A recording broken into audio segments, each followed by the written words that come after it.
Incontinente. Este principio está alterado.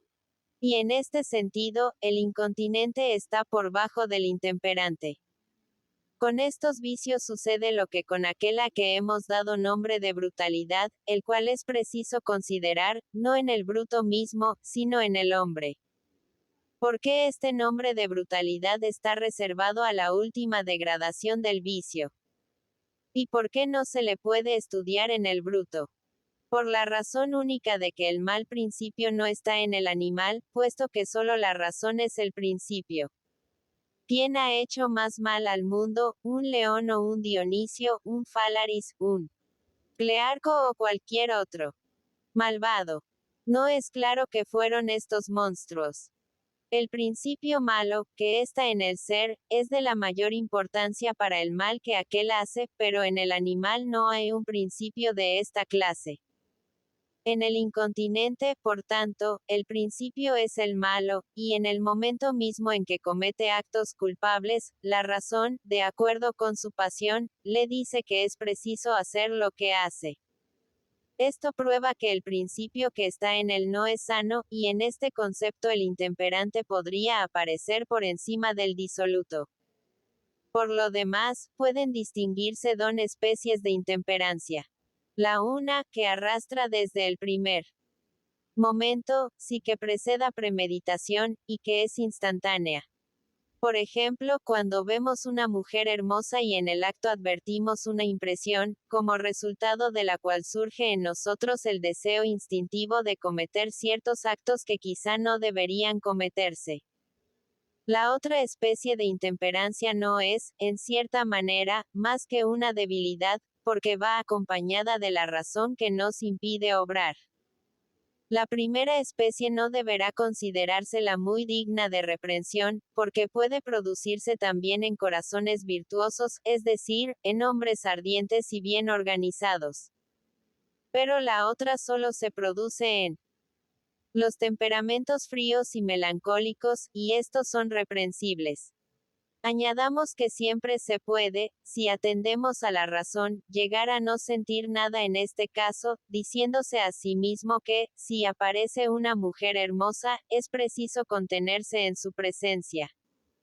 Si se sabe prevenir así todo peligro mediante la razón, el intemperante, arrastrado, quizá, por una impresión imprevista, no experimentará ni hará nada que sea vergonzoso. Pero cuando, a pesar de lo que aconseja la razón, enseñándonos que es preciso abstenerse de estos hechos, se deja uno ablandar y arrastrar por el placer, se hace el hombre mucho más culpable. El hombre virtuoso jamás se hará intemperante de esta manera, y la razón misma, adelantándose, no tendrá necesidad de curarle. La razón sola es su guía soberana. Pero el intemperante no obedece a la razón, sino que, entregándose por entero al placer, se deja ablandar y hasta enervar por ella. Más arriba preguntamos si el prudente es templado. Cuestión que podemos resolver ahora. Sí, el prudente es templado igualmente, porque el hombre templado no es solo hombre que sabe con su razón domar las pasiones que siente, sino que es también el que sin experimentar estas pasiones, es capaz de vencerlas, si llegan a nacer en él. El prudente es el que no tiene malas pasiones y que posee, además, la recta razón para dominarlas. El templado es el que siente malas pasiones y sabe aplicar a ellas su recta razón. Por consiguiente, el templado viene después del prudente, y es prudente también. El prudente es el que no siente nada. Templado es el que siente y que domina, o puede dominar, en caso necesario, lo que experimenta. Nada de esto pasa con el prudente, y no deberá confundirse absolutamente el intemperante con él.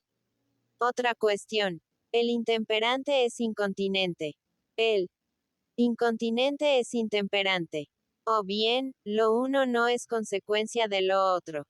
El intemperante, como ya hemos dicho, es aquel cuya razón combate las pasiones. Pero el incontinente no está en este caso, porque es el que, al hacer el mal, tiene la aquiescencia de su razón. Y así, el incontinente no es como el intemperante, ni el intemperante como el incontinente. Hasta puede decirse que el incontinente está por bajo del intemperante, porque los vicios de naturaleza son más difíciles de curar que los que preceden del hábito, porque toda la fuerza del hábito se reduce a que las cosas en nosotros se conviertan en una segunda naturaleza. Y así, el incontinente es el que, por su propia naturaleza y por ser tal como es, se encuentra capaz de ser vicioso, y este es el origen único de que se forme en él una razón mala y perversa. Pero el intemperante no es así, pues no porque él sea por naturaleza malo, su razón lo ha de ser también, porque sería esta necesariamente mala si fuese él mismo, por naturaleza, lo que es el hombre vicioso. En una palabra, el intemperante es vicioso por hábito, y el incontinente lo es por naturaleza. El incontinente es más difícil de curar, porque un hábito puede ser sustituido por otro hábito. Mientras que nada puede suplantar a la naturaleza. Pasemos ahora a la última cuestión.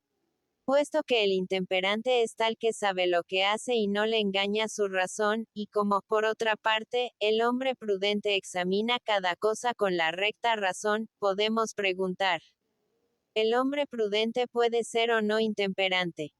Es posible esta duda en ciertas teorías, pero si nos atenemos a lo que precede, podremos concluir que el hombre prudente no es intemperante. Conforme a lo que hemos dicho, el hombre prudente no es solo el que está dotado de una razón sana y recta, sino que principalmente, sabe practicar y realizarlo, que parece mejor a su razón ilustrada. Luego, si el hombre prudente hace las mejores cosas, evidentemente no puede ser intemperante. Pero el hombre hábil puede serlo, porque en lo que precede hemos separado la prudencia de la habilidad, cosas que encontramos muy diferentes. Se aplican ambas a los mismos objetos, pero la una sabe obrar y la otra no obra. Así, pues, el hombre hábil puede muy bien ser intemperante. Porque puede no obrar en las mismas cosas en que es hábil. Pero el hombre prudente jamás será intemperante. Capítulo IX del placer. Para completar todas las teorías precedentes, debemos tratar del placer, puesto que se trata de la felicidad, y todo el mundo está acorde en creer que la felicidad es el placer, y en que consiste en vivir de una manera agradable o, por lo menos, que sin el placer no hay felicidad posible. Los mismos que hacen la guerra al placer y que no quieren contarlo entre los bienes reconocen cuando menos, que la felicidad consiste en no tener pena, y no tener pena es estar a punto de tener placer. Es preciso, pues, estudiar el placer, no solo porque los demás filósofos creen que deben ocuparse de él, sino también porque, en cierta manera, es una felicidad que lo hagamos. En efecto, tratamos de la felicidad, que hemos definido diciendo que es el acto de la virtud en una vida perfecta.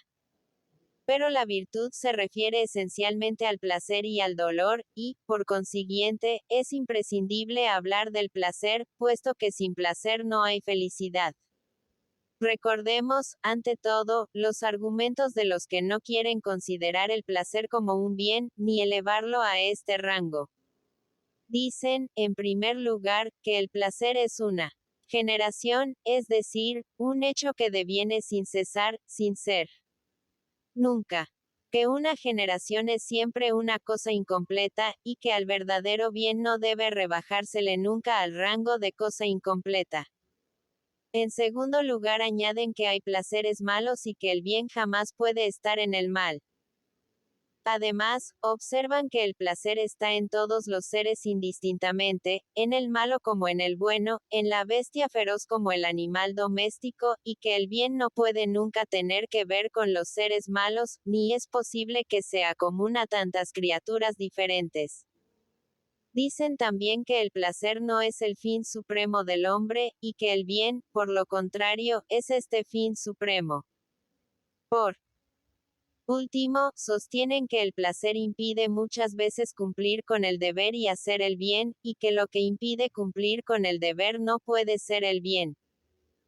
Por último, sostienen que el placer impide muchas veces cumplir con el deber y hacer el bien, y que lo que impide cumplir con el deber no cumplir con el deber y hacer el bien, y que lo que impide cumplir con el deber no puede ser el bien. Es preciso refutar, ante todo, la primera objeción que convierte el placer en una simple generación, y tratar de rechazar tal razonamiento haciendo ver que no es exactamente verdadero.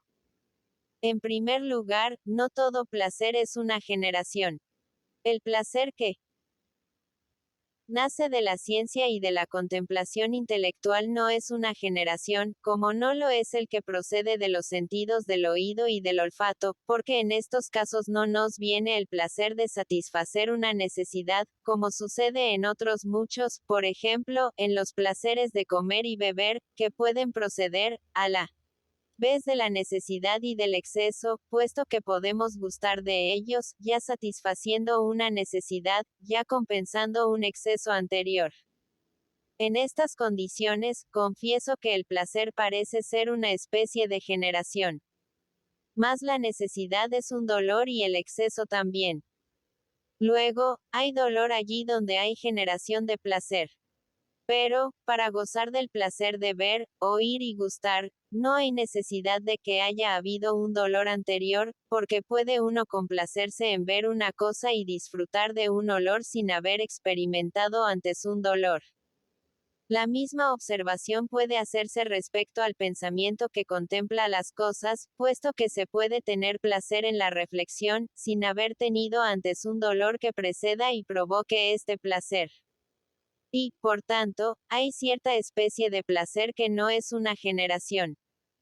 Luego, sí, como pretendían los filósofos que hemos citado, el placer no es un bien porque es una generación, y si hay un placer que no es una generación, este placer podrá ser un bien. Pero voy más adelante, y sostengo que, en general, no hay un solo placer que sea una generación. Los mismos placeres de comer y beber, a que se aludía antes, no son verdaderas generaciones, y los que creen que lo son están en un completo error, porque los filósofos partidarios de esta opinión creen que basta que el placer sea una consecuencia de la ingestión de los alimentos para que sea esto una generación verdadera, pero esto no es exacto. Hay en el alma cierta parte que nos hace experimentar placer. Cuando tomamos las cosas de que advertimos necesidad, esta parte del alma obra entonces y se pone en movimiento, y este movimiento y este acto constituyen el placer que experimentamos. Pues bien, porque esta parte de nuestra alma obra en el instante mismo en que se toman las cosas destinadas a satisfacer la necesidad, y simplemente porque obra, los filósofos a quienes refutamos han concluido de aquí que el placer es una generación, sin tener en cuenta que los alimentos que se toman son perfectamente visibles, mientras que la parte del alma que procura el placer no lo es. Es absolutamente como si se creyese que el hombre es un cuerpo, mediante a que su cuerpo es material y sensible, y que su alma no lo es. Y sin embargo el hombre es también un alma. Hay en el alma una parte especial que nos hace experimentar placer, y que obra al mismo tiempo que tomamos las cosas que son propias para satisfacer nuestra necesidad. Por consiguiente, se debe concluir de aquí que ningún placer es una generación. Pero se insiste aún y se dice, el placer es un retroceso de la sensibilidad del ser a su propia naturaleza, porque hay placer para los seres cuando no están desviados de su estado natural, y, para un ser, satisfacer alguna necesidad de su naturaleza es volver a dicho estado. Pero, como acabamos de decir, se puede experimentar placer sin sentir necesidad. La necesidad siempre es una pena, y sostenemos que se puede tener placer sin pena y antes de la pena. De suerte que el placer, en nuestra opinión, no consiste, como se pretende, en aplicar una necesidad o cambiar una necesidad en satisfacción, porque no hay rastro de necesidad en los placeres que hemos citado más arriba. En resumen, si el placer no pudiera ser un bien únicamente porque ha de ser una generación, como ningún placer tiene semejante carácter, se puede afirmar que el placer es un bien. Pero, enseguida, se dice que no todo placer es un bien indistintamente. He aquí cómo se puede explicar esto. Hemos sentado que el bien puede mostrarse en todas las categorías, en la de substancia, en la de relación, en la de cantidad, en la de tiempo y en todas en general. Esto es de toda evidencia, puesto que el placer acompaña siempre a los actos del bien, cualesquiera que ellos sean. Estando el bien en todas las categorías, es necesario que el placer sea un bien, y como los bienes y el placer están en las categorías, y el placer va ligado a los bienes, sigue que todo placer es bueno. Pero una consecuencia no menos evidente que de esto se puede sacar es que los placeres son de diferentes especies, puesto que las categorías que encierran el placer son diferentes entre sí. No sucede con los placeres lo que con las ciencias. La gramática, por ejemplo, o cualquiera otra. Si Lampro posee la gramática, será gramático a causa de este mismo conocimiento de la gramática, como lo será absolutamente cualquier otro que la posea, puesto que no hay dos gramáticas diferentes, una para Lampro y otra para Ileo. Pero no sucede lo mismo con el placer, y así el placer que procede de la embriaguez y el que nace del amor no son idénticos, y he aquí por qué los placeres son de muchas especies diferentes. Por otra parte, del hecho de que hay placeres malos, los filósofos de que hablamos deducen que el placer no es un bien. Pero esta condición y esta observación no tocan especialmente al placer, porque lo mismo se aplican a la naturaleza entera y a la ciencia. La naturaleza, a veces, también se nos muestra mala, como se ve en los insectos, la langosta y tantos animales inferiores. Y, sin embargo, esto no basta para que se diga que la naturaleza es una cosa mala. Lo mismo sucede respecto a las ciencias, pues también las hay de escasa elevación. Por ejemplo, todas las mecánicas, y, sin embargo, no por esto la ciencia es mala. Todo lo contrario, la ciencia y la naturaleza son, generalmente, buenas, porque así como el mérito de un estatuario no debe graduarse por las obras que ha ejecutado mal, sino por las que ha hecho de una manera acabada y perfecta, en igual forma, ni la ciencia, ni la naturaleza, ni las cosas en general, deben apreciarse por los malos resultados que producen, sino por los buenos. Lo mismo que ellas, el placer es bueno generalmente, si bien no se nos oculta que hay placeres malos. La naturaleza de los seres animados es muy diversa. Unos la tienen buena, y otros mala. Por ejemplo, la del hombre es buena y la del lobo o de cualquier animal feroz es mala. También la naturaleza del caballo, la del hombre, la del asno y la del perro son esencialmente diferentes.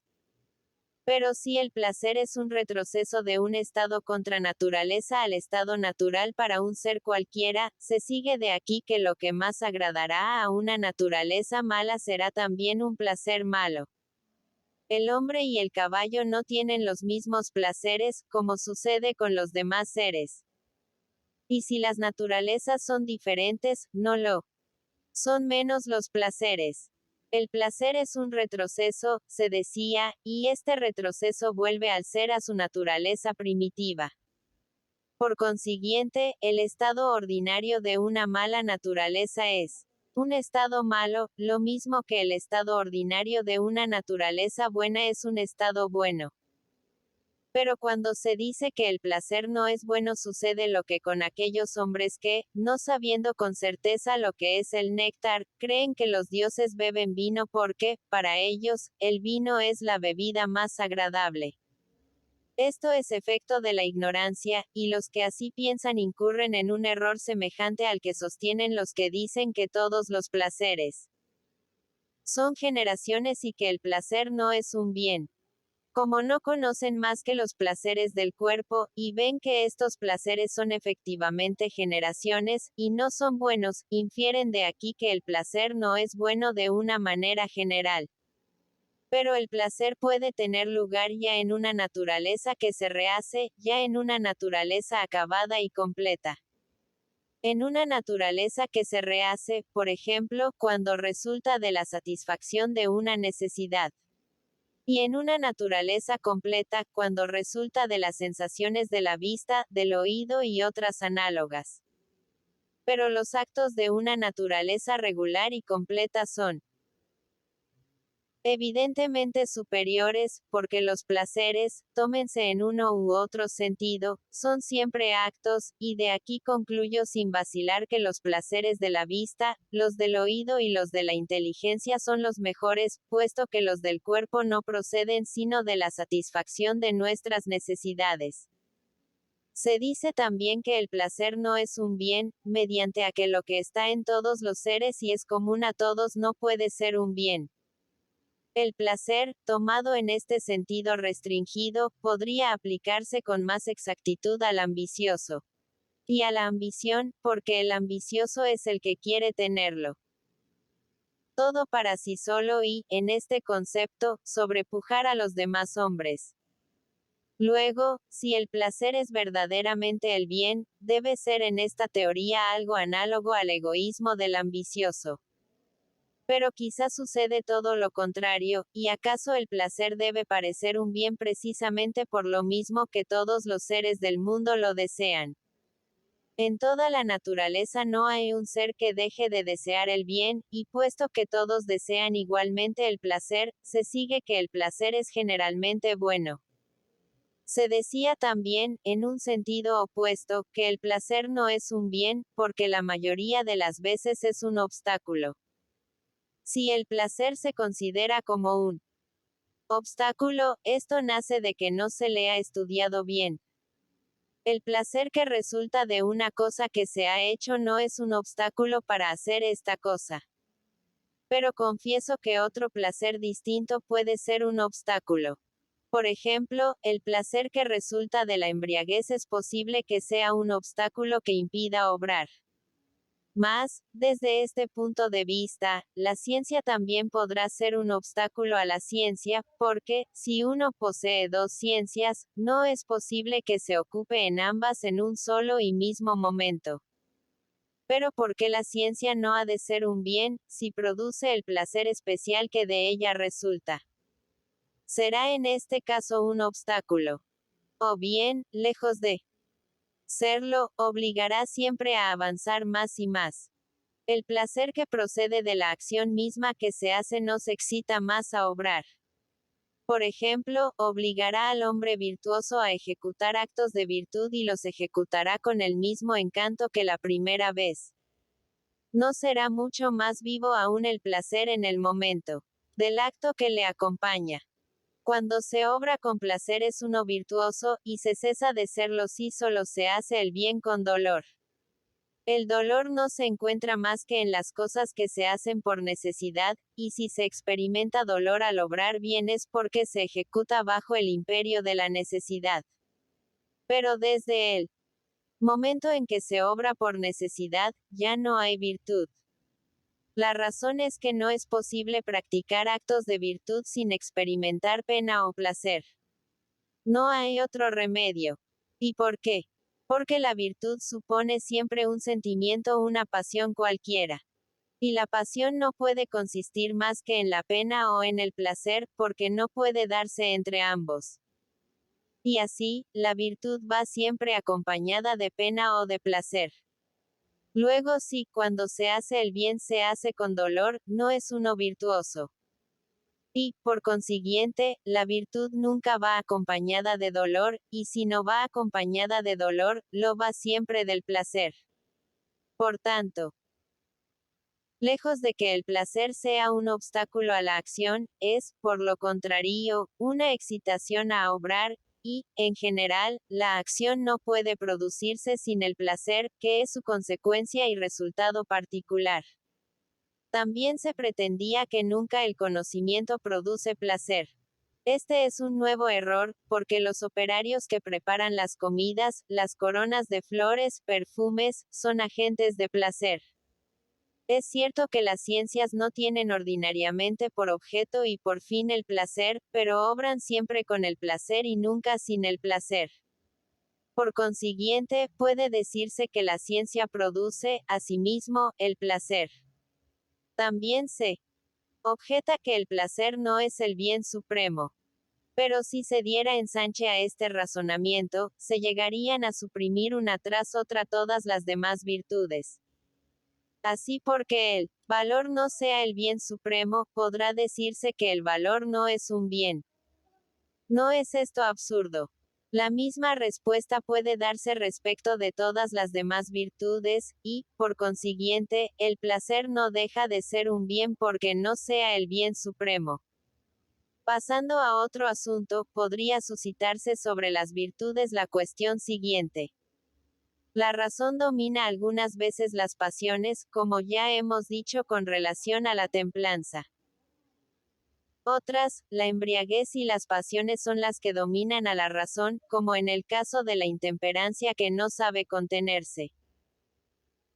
Si pues que la parte irracional del alma, atacada por el vicio, puede sobrepujar a la razón, la cual permanece, por otra parte, en buen estado, y este es el caso del intemperante, se puede preguntar si a su vez la razón, cuando llega a viciarse, puede dominar las pasiones que hayan alcanzado todo su desenvolvimiento regular y que tengan su virtud propia y especial.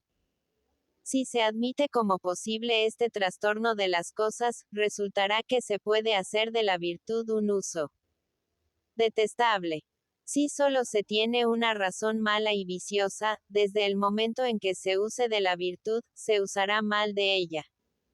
Pero esto, a mi juicio, es un absurdo insostenible. Muy fácil no será responder a esta cuestión y resolverla conforme a los principios que quedan expuestos más arriba sobre la virtud.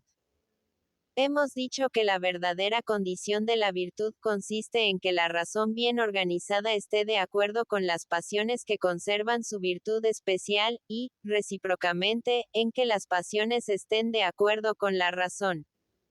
En esta feliz disposición la razón y las pasiones estarán en completa armonía. La razón mandará siempre lo mejor que puede hacerse, y las pasiones regularmente organizadas estarán siempre dispuestas a ejecutar, sin la menor dificultad, lo que la razón les ordena.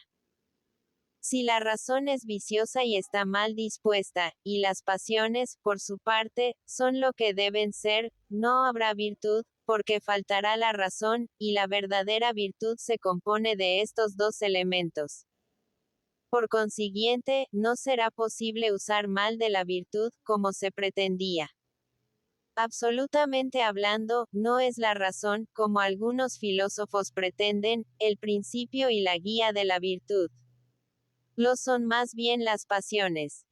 Es preciso que la naturaleza ponga, ante todo, en nosotros una especie de fuerza irracional que nos arrastre hacia el bien, que es lo que sucede con las pasiones. Después viene la razón, que da en último lugar su opinión y que juzga las cosas. Puede observarse esto mismo en los niños y en los seres que están privados de razón. Se observa en ellos arranques instintivos de las pasiones hacia el bien, sin ninguna intervención de la razón. Más tarde la razón viene, y, dando su voto de aprobación en el sentido señalado por las pasiones, arrastra al ser a ejecutar definitivamente el bien. Pero si se parte de la razón como principio para ir al bien, sucede que las pasiones, que están las más veces en desacuerdo con ella, no la siguen, y hasta son contrarias a aquella. De aquí concluyo que la pasión regular y bien organizada es el principio que nos conduce a la virtud más bien que la razón. Capítulo 10 de la fortuna.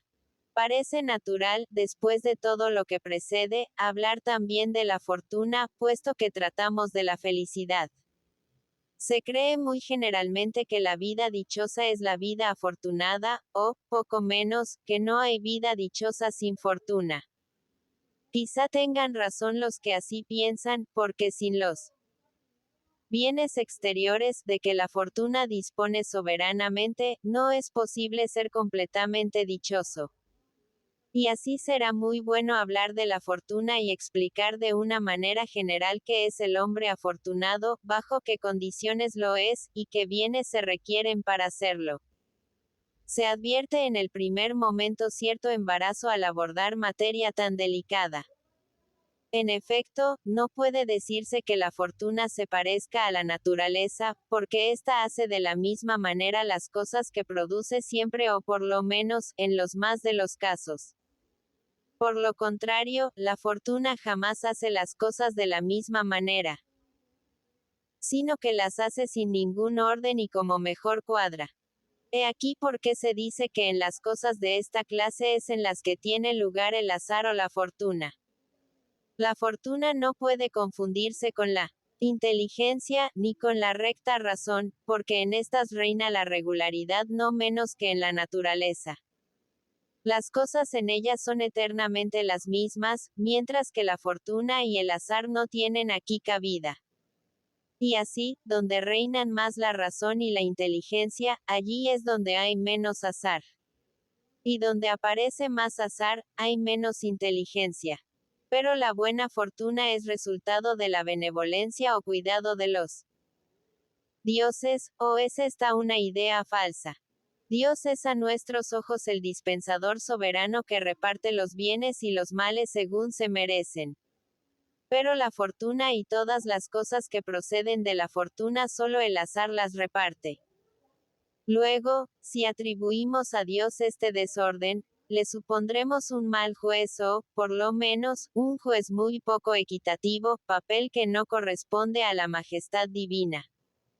Pero, fuera de las cosas que acabamos de indicar, no se sabe dónde colocar la fortuna.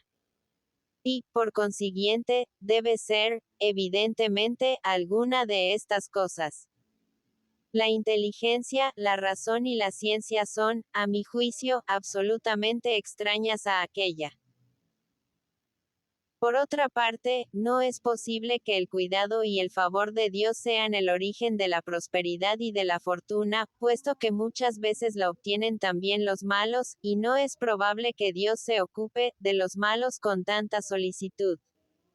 Queda sola la naturaleza, que debe ser, a nuestro parecer, el origen más probable y más sencillo de la fortuna. La prosperidad y la fortuna consisten en cosas que no dependen de nosotros, de las que no somos dueños, y las cuales no podemos hacer a nuestra voluntad. Jamás se dirá del hombre justo, que como justo ha sido favorecido por la fortuna, como no se dice tampoco del valiente ni del que es virtuoso en cualquier concepto, porque estas son cosas que depende de nosotros el tenerlas o no tenerlas. Pero hay cosas a que podemos aplicar con más propiedad la palabra buena fortuna. Y así decimos del hombre que tiene un nacimiento ilustre, y, en general, del que obtiene bienes que no dependen de él, que le ha favorecido, la fortuna.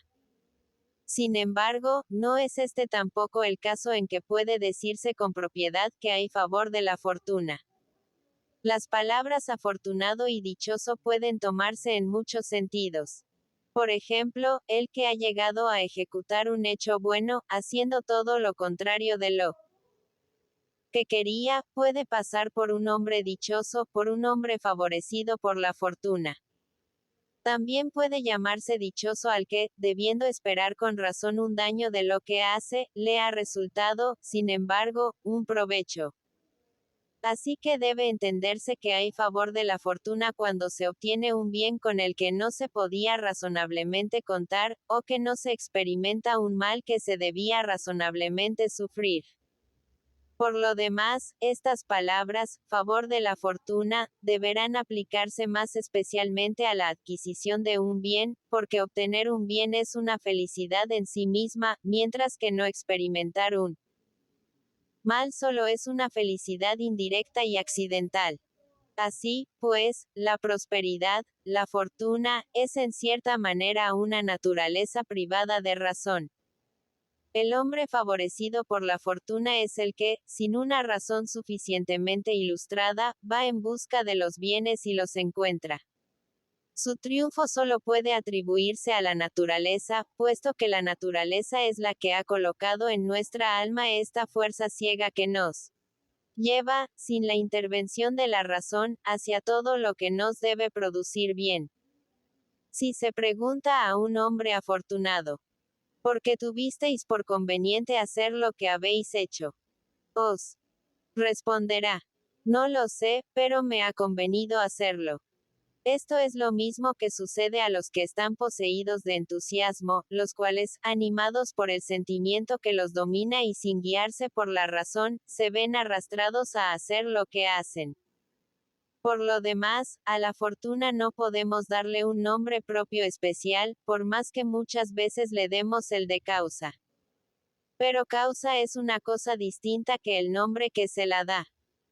En efecto, la causa y aquello de que es causa son cosas muy distintas, y se puede también llamar a la fortuna una causa independientemente de esta fuerza completamente instintiva que nos hace adquirir los bienes que deseamos. Por ejemplo, la causa es la que hace que no se sufra un mal en un caso determinado o que se reciba un bien en otro en que no debía esperarse.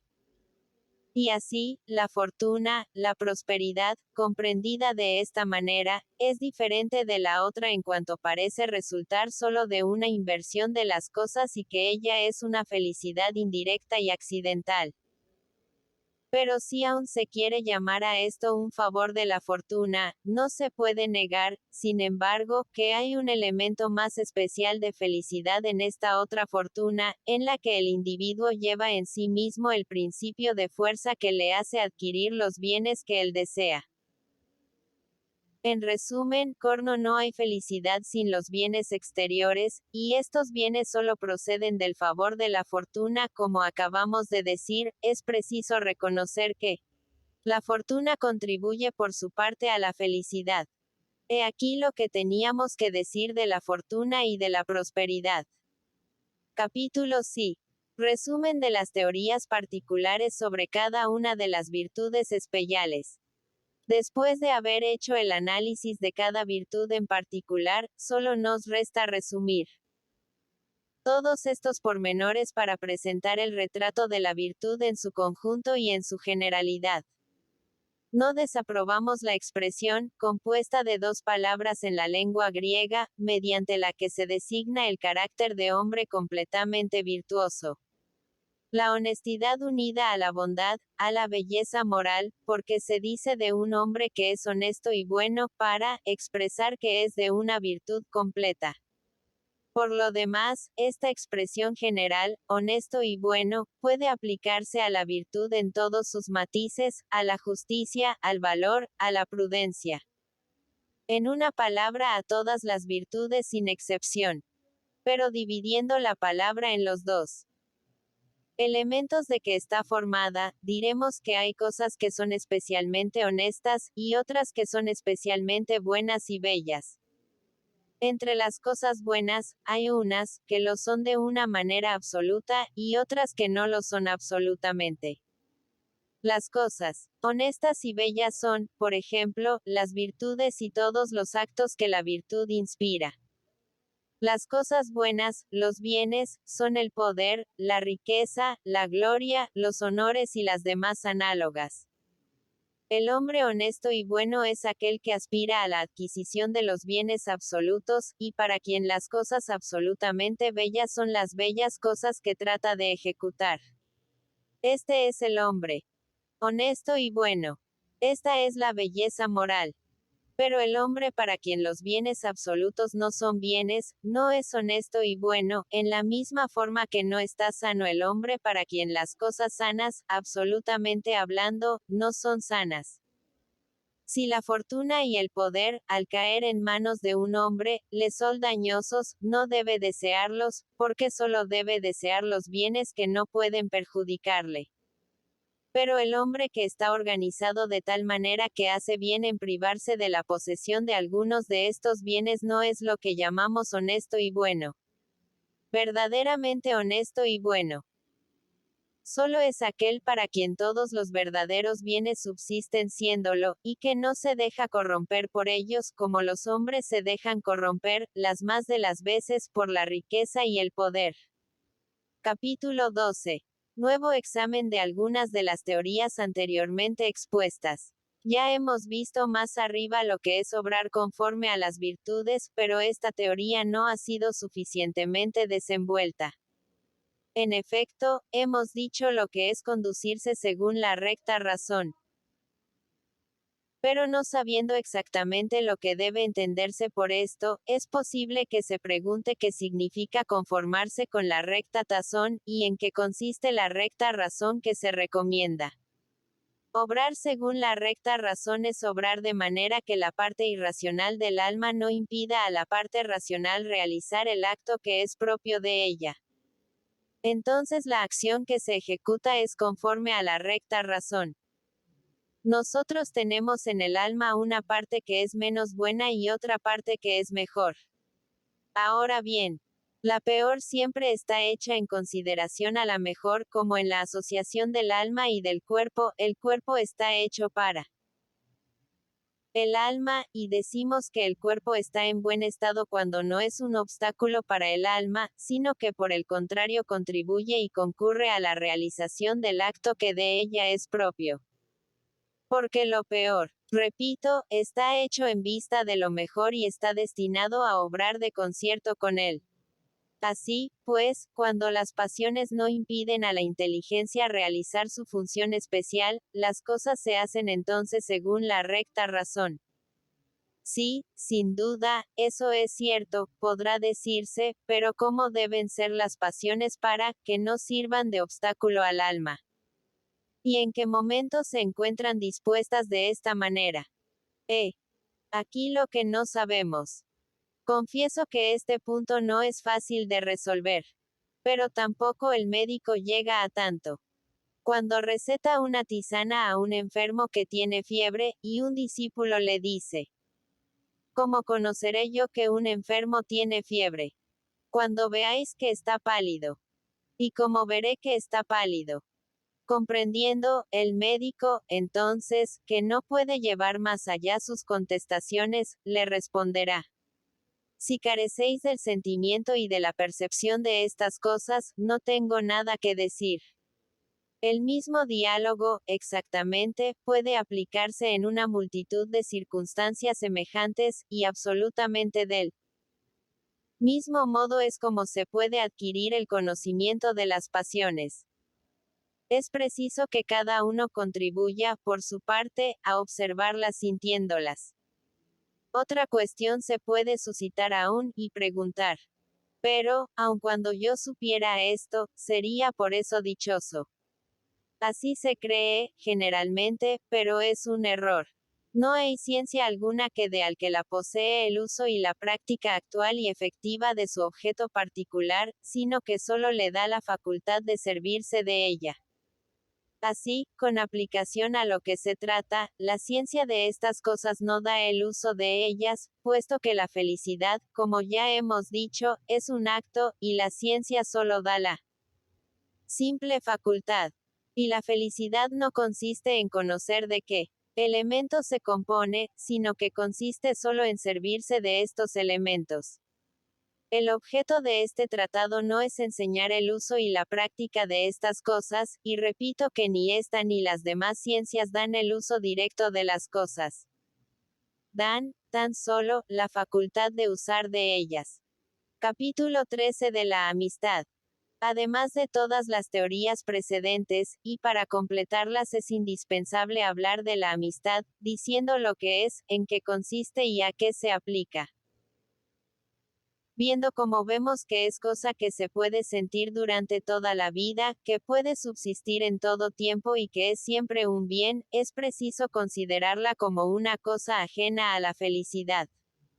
Será, quizá, lo mejor que indiquemos ante todo las cuestiones que surgen y las indagaciones que pueden hacerse a propósito de la amistad. He aquí la primera cuestión. La amistad existe solo entre seres semejantes, como sucede al parecer y como suele decirse comúnmente. El grajo, según el proverbio, busca el grajo, su igual. Y lo que se asemeja, un Dios lo junta siempre. También se cita a este propósito una respuesta de Empédocles, con motivo de una perra que iba a dormir siempre sobre el mismo ladrillo.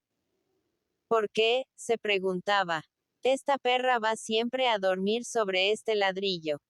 Es porque esta perra tiene alguna semejanza con el color de ese ladrillo, queriendo indicar con esto que el hábito de este animal solo procedía de la semejanza. Otros sostienen, por lo contrario, que la amistad se forma principalmente entre seres contrarios. Y así dicen que la tierra ama la lluvia, cuando el suelo está seco, y que lo contrario desea ser amigo de lo contrario. La amistad, añaden, no puede tener lugar entre semejantes porque lo semejante, evidentemente, no tiene necesidad de su semejante. Y como éste se hacen otros razonamientos análogos que paso en silencio. He aquí otra cuestión. ¿Es difícil o fácil que dos se hagan amigos? Los aduladores, que tan presto se familiarizan, no son amigos. Solo tienen apariencia de tales. Se pregunta, también, si el hombre virtuoso puede ser amigo del malo, puesto que la amistad solo puede fundarse en una sólida confianza, que jamás inspira el hombre malo. Y el malo puede ser amigo del hombre malo, ¿o? Esta relación es también imposible. Para responder a estas cuestiones es bueno precisar ante todo de qué amistad queremos hablar. Y así, a veces nos imaginamos que puede haber amistad, ya respecto de Dios, ya respecto de las cosas inanimadas. Lo cual es un error. En nuestra opinión, solo cabe verdadera amistad donde hay reciprocidad de afectos. Pero la amistad, el amor a Dios, no admite reciprocidad, y la amistad imposible. No sería el colmo del absurdo decir que se ama a Júpiter. Tampoco puede haber reciprocidad de amistad con las cosas inanimadas, y si se dice que se aman ciertas cosas inanimadas, se ama el vino, por ejemplo, o cualquiera otra cosa de este género. Por lo tanto, no es objeto de nuestro estudio la amistad o el amor de Dios, ni la amistad y el amor respecto de las cosas inanimadas. Solo estudiamos la amistad posible entre los seres animados, y no todos, sino únicamente los que pueden corresponder a la afección que se les muestra. Si se quisiera llevar más adelante el análisis e indagar cuál es el verdadero objeto del amor, podríamos decir, desde luego, que no es otra cosa que el bien. Es cierto que el objeto amado y el objeto que debería amarse son algunas veces muy diferentes, como lo son la cosa que se quiere y la que se debería querer. La cosa que se quiere de una manera absoluta es el bien. La que cada uno debe querer es lo es bueno para él en particular. En igual forma, la cosa que se ama es el bien, absolutamente hablando. La que se debe amar es la que es un bien para uno personalmente. Por consiguiente, amado es igualmente el objeto que se debe amar, pero el objeto que se debe amar no es siempre el objeto que se ama. Esto es precisamente lo que motiva la cuestión sobre si el hombre de bien puede ser o no amigo del hombre malo.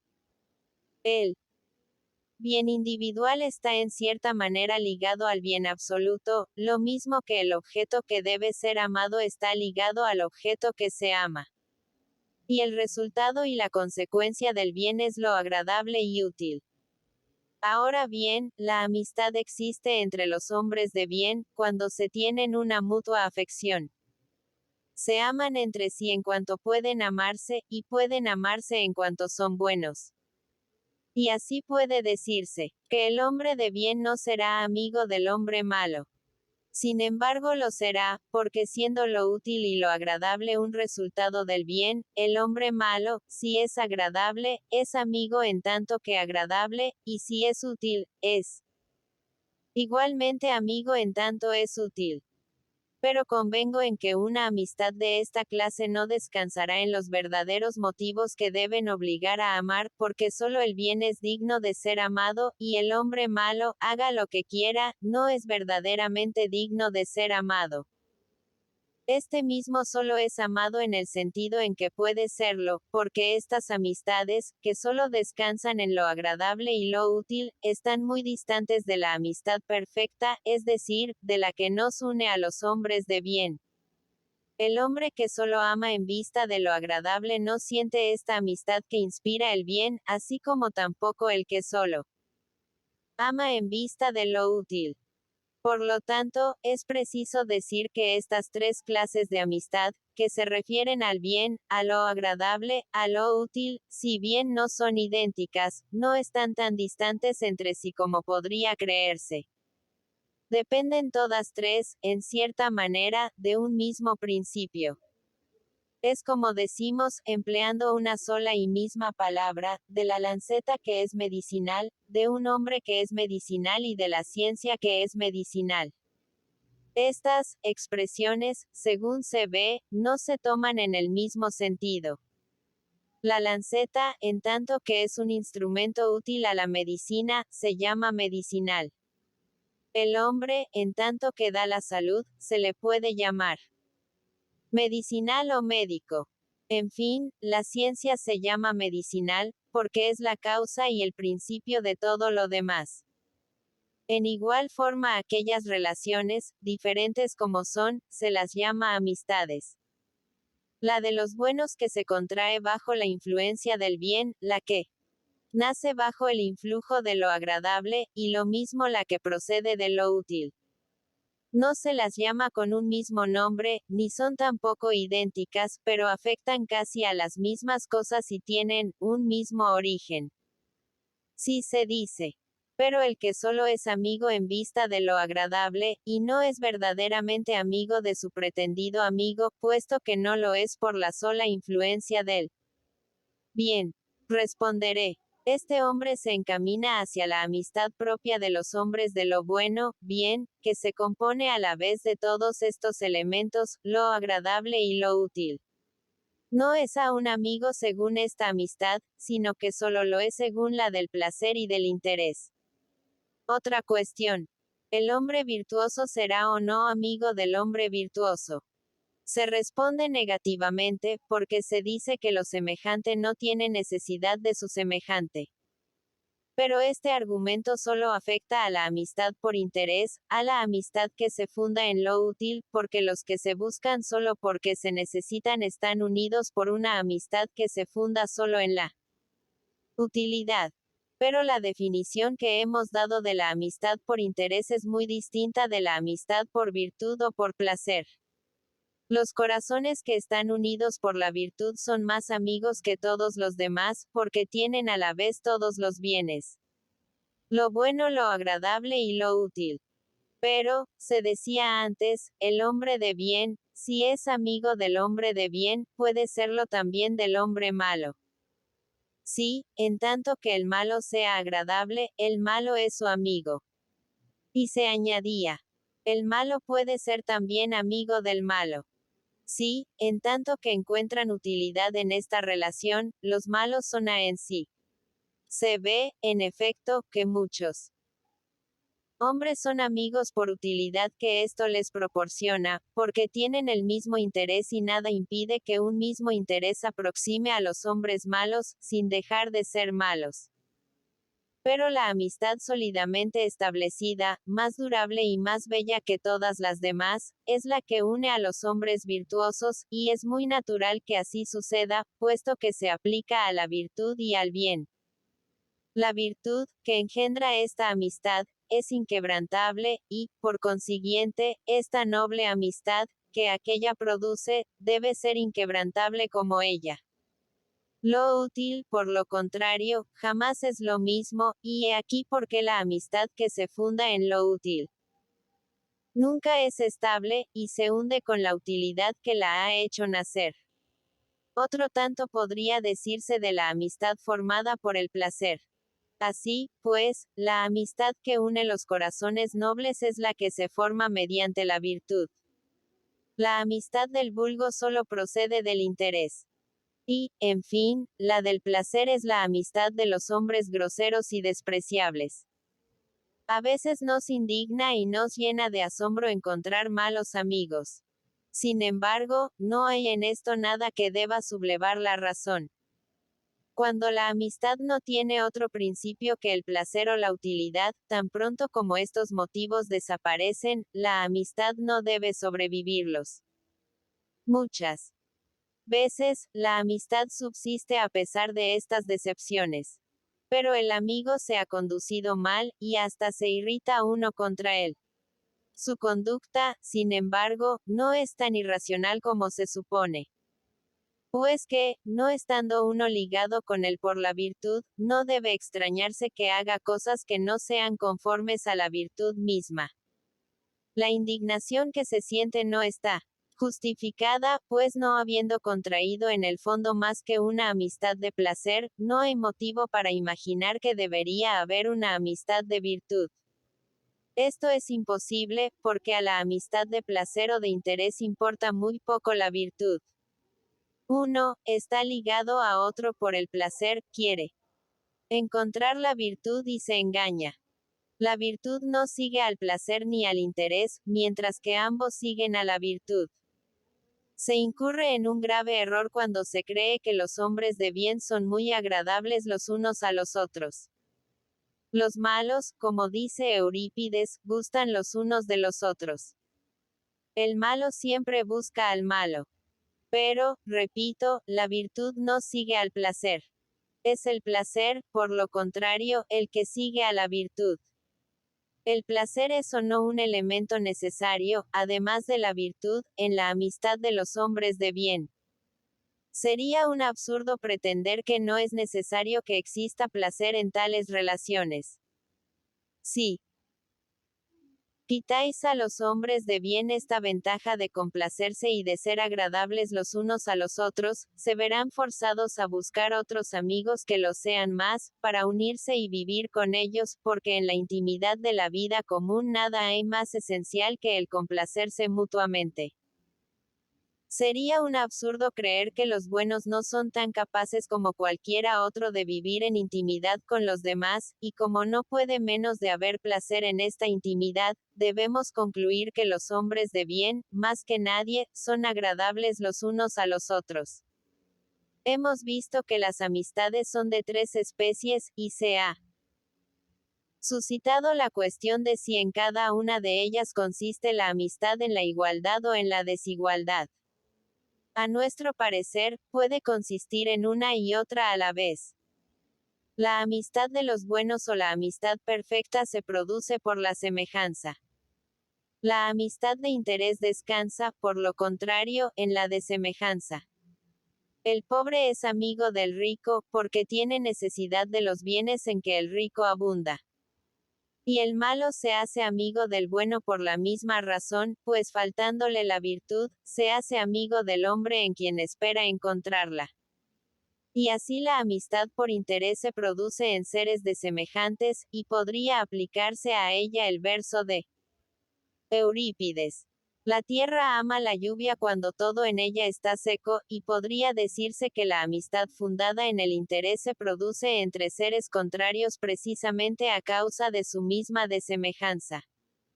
Porque si se toman por ejemplo las cosas más opuestas, el agua y el fuego, puede afirmarse que son útiles la una a la otra. El fuego perece y se extingue, si no tiene la humedad que le proporcione en cierta manera su alimento, siempre que sea en una cantidad tal que pueda absorberla. Si predomina la humedad, esta mata al fuego, mientras que, si no excede de la cantidad conveniente, sirve para mantenerlo. Es, pues, evidente que, hasta en los seres más contrarios, la amistad puede formarse mediante la utilidad que se prestan los unos a los otros.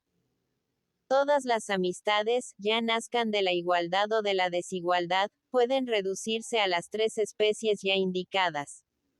Pero en todas estas relaciones puede sobrevenir desacuerdo entre los amigos, si no son iguales en el afecto que se profesan, en los servicios recíprocos que se prestan, en los sacrificios que mutuamente hacen y en todas las demás relaciones análogas. Cuando uno de los dos hace las cosas con ardor y el otro con negligencia, se originan cargos y acusaciones con motivo de esta falta de cuidado y de este olvido. Sin embargo, no es en aquellas uniones, en que la amistad tiene por una y otra parte el mismo objeto, quiero decir, aquellas en que los dos amigos están ligados por interés, o por placer, o por virtud, en las que esta falta de afección de parte de uno de ellos se deja claramente ver. Si me hacéis menos bien que el que yo mismo os hago, no dudo en creer que debo redoblar la afección hacia vos para atraeros. Pero las dimensiones son más frecuentes y más sensibles en aquella amistad en que no están ligados los amigos por el mismo motivo, porque en este caso no se aprecia